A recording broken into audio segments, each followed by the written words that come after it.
সকলোকে নমস্কাৰ জনালোঁ। আজি মোৰ ভিডিঅ'টো আৰম্ভ কৰিছোঁ। এয়া ভাত খাব লৈছোঁ ৰাতিপুৱা বেলিকা। এইখিনি পচলা ভাজিলোঁ, গাহৰি আনিলোঁ আজি যিহেতু আমাৰ লাষ্ট বিহু। গাহৰি মাংস ভাজিলোঁ, নেফাফু, বন জালুক আৰু এফালে লাচকুচি জবৰা। তাৰপিছত এফালে জোল বনালোঁ, খুতুৰা, লাই, বিলাহী, কণবিলাহী আৰু মাছ। এইখিনি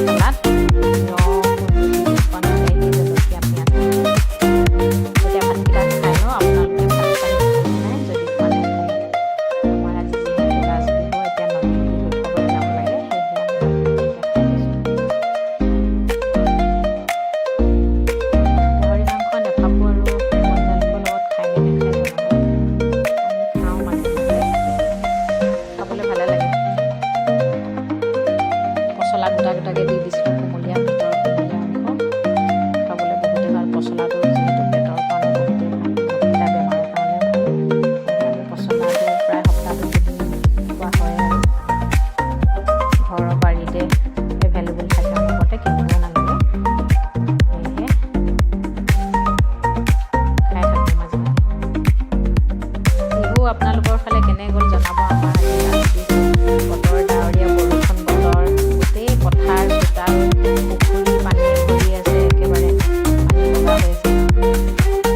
মাছো ওলাইছে কিছুমান জেগাত, কাৱৈ মাছ, মাগুৰ মাছ।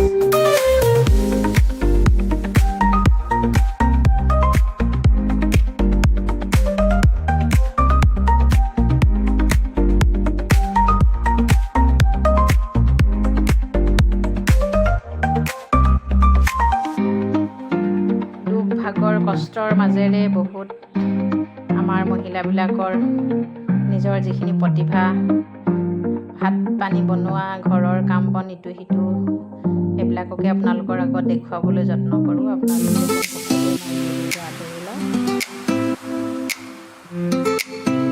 যিহেতু গৃহিণী মানুহ আমাৰ ঘৰৰ পাকঘৰেই আমাৰ কাম হয়, তাৰ বাবেও আমাৰ কিছুমান কৰিবলগীয়া বহুত কাম থাকে।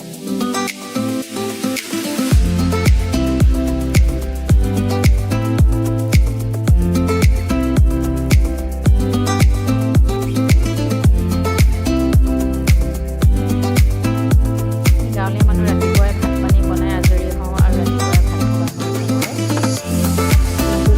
ভাত খোৱা খালোঁ বুলি ক'লে আৰু আজৰি। আলহী দুলহী তেনেকৈ আহিলোঁ আৰু মিলাই ভাতেই খুৱাওঁ।